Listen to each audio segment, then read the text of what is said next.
देखिए, बहन जी हमारी बहुत बहुत आदरणीय नेता हैं, जो 4-4 बार मुख्यमंत्री रही हैं इतने बड़े सूबे की। हमारे लिए और पूरे असम क्षेत्र के लिए एक सौभाग्य की बात है जो वो विश्वास करके इस पावन धरा पे आ रही हैं। मायावती जी एक बहुत बड़ा ब्रांड है, बहुत बड़ा नाम है, एक पर्टिकुलर समाज के लिए नहीं, उस गरीब समाज के लिए जिसके उत्थान। विधानसभा का चुनाव है और इसमें आप लगातार क्षेत्र में जा रहे हैं और आपका गठबंधन भी है। पिछले समय में आप कुछ ही वोटों से चुनाव हार गए थे और इस बार क्या तैयारी है आपकी? सबसे पहले तो आप लोगों का धन्यवाद जो इतनी दूर से चल के आए हो और वेट भी किया। पिछली बार का इलेक्शन हम सिर्फ बीएसपी पार्टी से लड़ रहे थे और मात्र हम 1703 वोटों से हारे। और उसके अलावा बात करें, 2 पार्टियों का कोर वोटर था, राजपूत समाज और चमार समाज। उसके अलावा कुछ कश्यप समाज ने हमारे साथ हाथ बढ़ाया था मजबूती से जो कताने से स्टार्ट होता है हमारा गांव पहले। और इसके अलावा 36 बिरादरी की जो वोट आई थी वो अलग। उस टाइम पे आपको पता है ताबड़तोड़ रैलियाँ हुई थी जैसे अभी हो रखी हैं। हमारी तरफ से, पार्टी की तरफ से, हमारी तरफ से आपको पता है कि हम खुद मैदान में थे और डोर टू डोर कर करके यहाँ तक पहुँचे हैं। आज के इलेक्शन में और उस इलेक्शन में सिर्फ इतना फ़र्क है कि अब बीएसपी के साथ किसान वर्ग भी जुड़ गया है।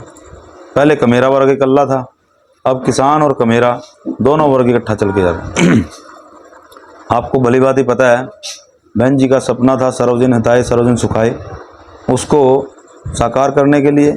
और ताऊ देवीलाल का एक सपना था हरियाणा के उत्थान के लिए काम करने के लिए। और तीसरा जो आज की डिमांड है कि जो बेरोज़गारों की ये लंबी कतार हो चुकी है, जो बेरोज़गारी की जंजीरें आज हमारे युवाओं के पैरों में पड़ चुकी हैं, उसको तोड़ने और उसको पुनः जीवित करने के लिए, रोज़गारों को पुनः जीवित करने के लिए बीएसपी और इनेलो ने आपके बीच गोपाल राणा जी को प्रत्याशी के रूप में उतारा हुआ है। और गोपाल राणा जी पढ़े लिखे युवक हैं जो कानून की पढ़ाई कर चुके हैं और बार एसोसिएशन में करनाल, पानीपत, चंडीगढ़ और असंध सब जगह अपनी सेवाएं दे चुके हैं, काम कर चुके हैं। और शायद मैं तो ये कहता हूँ कि जो मेरे गांव की पंचायतें थी पहले, जो पिताजी के कार्यकाल थे, उसमें भी उन्होंने हाथ बढ़ाया और मेरे कंपनी के लीगल काम से वही देखते हैं। तो ये इतना बड़ा, मैं बताने का मतलब यही था कि वो पढ़े हुए भी हैं और कड़े हुए भी हैं। तो एक तो मजबूती है कि एक यूथ को टिकट मिला है दूसरी मजबूती है कि कमेरा वर्ग भी, किसान वर्ग भी जुड़ा है साथ में। और जो तीनों सपने थे उनको देखते हुए एक मजबूत कड़ी और भी जुड़ी है हमारे साथ, जिसको बोलते हैं 36 बिरादरी विश्वास। जातीय समीकरण ये होता था संघ में पहले, अब ये व्यक्तिगत तौर पे आ गया है। क्यों? क्योंकि बहन जी इतने बड़े सूबे की 4-4 बार मुख्यमंत्री रही है, तो उनको प्रशासनिक सेवाओं का और जो उन्होंने नारी सशक्तिकरण के लिए, उत्थान के लिए काम किए, मजदूर के लिए काम किया। और दूसरी जगह शेर हरियाणा अभय सिंह चौटाला जो किसानों के लिए हमेशा हितैषी रहे हैं। उसका उदाहरण आपको पता है कि जब सड़कों पे जाम हुआ था, किसान आंदोलन में बैठे रहे थे, उस टाइम पे उन्होंने अकेले मात्र ऐसे विधायक थे जिन्होंने अपने पद से इस्तीफा दिया था। तो ऐसे धुरंधर जब जुड़े हैं और साथ में एक मजबूत युवा आया है, तो आप समझ सकते हो कि पिछले इलेक्शन में, आज के इलेक्शन में कितनी मजबूती हो सकती। किसानों की 700 से अधिक किसानों ने अपनी आहुति दी और किसान आंदोलन एक लंबा चला, उससे अभी क्षेत्र में क्या फर्क पड़ने वाला है? देखिए, किसान आंदोलन जब से चला, और आपने बिल्कुल सही कहा कि 700 शहादतें हुई, किसान पहले ही ठगा जा चुका है क्योंकि उसको वाजिब दाम नहीं मिल रहे। जो पीछे मोदी सरकार ने एमएसपी और स्वामीनाथन आयोग की रिपोर्ट के आधार पे जो काम करने का वायदा किया था वो हुए नहीं। हर सरकार वादे करती है, होती नहीं, पहले ठगा जा चुका है। दूसरी बात, किसान का बेटा ही खेत में और किसान का बेटा ही फौज में, अग्निवीर की ये एक नई मुहिम चला के वो भी तमाचा लग चुका है किसान के मुंह पे। और तीसरा जो बीच में एक साल से ऊपर वो सड़कों पे रात गुजारी, ठंड भरी रात गुजारी और 700 शहादतें गई, तो क्या समझते हैं आप, किसान बेवकूफ़ है जो उनको दोबारा से मौका देगा? तो किसान क्या है? जाट किसान, चाहे राजपूत किसान, चाहे कोई भी बिरादरी है। और वैसा ही फिर राजपूतों के साथ किया इस सरकार ने। ये जो भी प्रकरण हुए पीछे, आप भली भांति जानते हो कि कैसे हुए, किसकी शय पे हुए। तो इनके कारण वो वोट बैंक भी खिसका, किसानों का वोट बैंक भी खिसका। तो ये सारे के सारे जब वोट बैंक खिसक ही गए तो इनका लगभग जाना तय है यहाँ से। चुनावी मुद्दे खासकर बीजेपी हो चाहे कांग्रेस हो, मिलते जुलते मुद्दों को लेकर क्षेत्र में चल रही है। 2 लाख नौकरियां देना और किसानों को पैसा देना, ऐसी तमाम जो उनकी योजना है उसको लेकर चल रही है। डिफरेंट में बसपा इनेलो का क्या कुछ खास है लोगों के लिए? देखिए, मैं पहले तो इस बात पे आता हूँ कि जो चुनावी घोषणाएं करते हैं लोग और जो मैनिफेस्टो बनते हैं, वो सिर्फ बंट के रह जाते हैं और कहीं ना कहीं वो कूड़ेदान में डालने के लिए हो जाते हैं। और जो किसान और कमेरे वर्ग की ये सरकार है, इन्होंने वायदे किए हैं और कभी वायदा खिलाफी हुई नहीं है।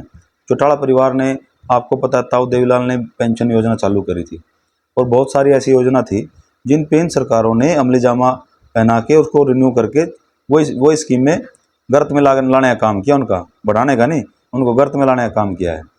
तो आप इसका एग्जाम्पल दे सकते हो कि जब उन्होंने उस टाइम पे इतनी दूरदर्शी सोच का मालिक था ताऊ देवीलाल कि बुढ़ापा पेंशन उस टाइम चालू कर दी थी। आज उनका ही खून अभय सिंह चौटाला जी ने बोला है कि 7500 में मैं पेंशन करूंगा।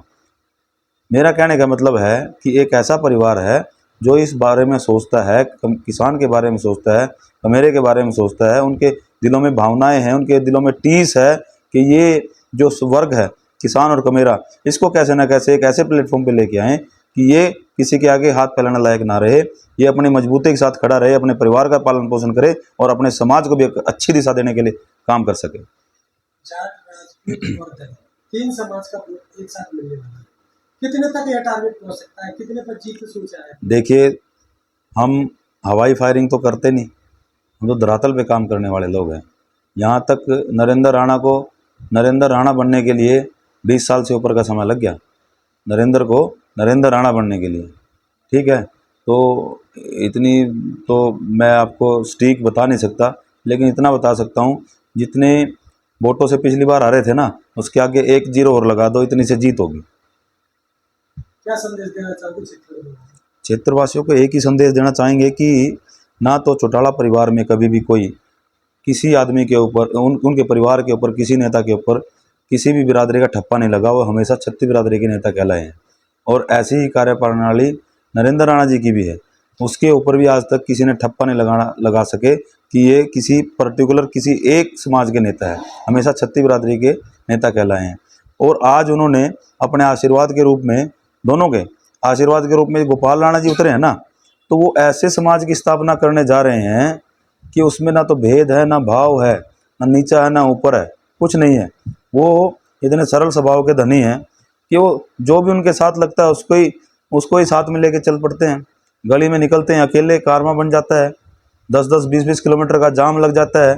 तो ये ऐसे समाज की स्थापना हो रही है कि एक गांव को दूसरे गांव की ज़रूरतें पूरी करनी होती है, जो जिससे वो पीछे हट रहा था, चाहे टूट फूट थी या बेरोजगार अपनी जात बिरादरी के चक्कर में थे, वो सारा खत्म हो चुका है। मेरी देसी भाषा में सुनोगे तो एक हड्डी का पूरा शहर हो गया है, पूरा संध हो गया है। एक हड्डी का मतलब क्या होता है कि ना तो उसमें चमार है, ना राजपूत है, ना वाल्मीकि है, ना कुछ भी है। वो सिर्फ एक गांव कहलाता है छत्ती बिरादरी का, जो है किसान और कमेरा वर्ग। तो ये बहुत बड़ी बात है। कल बसपा सुप्रीमो बहन मायावती अभय चौटाला जी पहुंचेंगे, एक जनसभा को संबोधित करने वाले हैं। उससे क्या लोगों को फर्क पड़ेगा? देखिए, बहन जी हमारी बहुत बहुत आदरणीय नेता हैं, जो 4-4 बार मुख्यमंत्री रही हैं इतने बड़े सूबे की। हमारे लिए और पूरे असम क्षेत्र के लिए एक सौभाग्य की बात है जो वो विश्वास करके इस पावन धरा पे आ रही हैं। मायावती जी एक बहुत बड़ा ब्रांड है, बहुत बड़ा नाम है, एक पर्टिकुलर समाज के लिए नहीं, उस गरीब समाज के लिए जिसके उत्थान के लिए उन्होंने काम किया हमेशा। तो असंत का तो सौभाग्य है कि वो साक्षात यहाँ पे रैली करने के लिए आ रही हैं। साथ में चौटाला परिवार आ रहा है, अभय चौटाला जी आ रहे हैं। तो मैं तो यही कहूँगा क्षेत्रवासियों से कि ज़्यादा से ज़्यादा संख्या में पहुँचे, अपना आशीर्वाद दे। जो भी वहाँ पे रैली स्थल पे आएँ, उससे ये मजबूत मैसेज मिले बहन जी को कि मैंने यहाँ आके एक बहुत अच्छा संदेश दिया है। क्योंकि जब तक हमारे नेता लोगों से, जनता से रूबरू नहीं होंगे तब तक उनमें कहीं ना कहीं 10% 20% वो होता है, झिझक होती है। लेकिन जिस दिन बहन जी आएंगी वो 70-80% बिल्कुल 100 पे एकदम सुई जाएगी, उसमें कोई कसर है गुंजाइश ही नहीं रहेगी। बहन जी के आने से ये विश्वास और ये उत्साह इतना बढ़ेगा कि फिर तो आप ये लगा लो कांसी राम जी का टाइम याद कर लो, लोग साइकिलों पे भी जाएंगे, पैदल भी जाएंगे, ठीक है। तो ये तो एक इतनी बड़ी भूमिका निभाने वाली है रैली जिसकी कोई रोशनी। अब आप देखो, पहले योगी जी आ गए, फिर राहुल गांधी जी आ गए, कल आम आदमी पार्टी आ रहा है, ये सारे काम करके चल जाएंगे। और जो बहन जी की रैली होगी, और जैसे खेत में वो टीलर से और उससे खुदाई करते हैं ना और फिर सुहागा मार देते हैं, बहन जी की रैली इनके ऊपर सुहागा मारने का काम करेगी, बिल्कुल सपाट कर देगी, सबको धराशायी कर देगी। चलिए।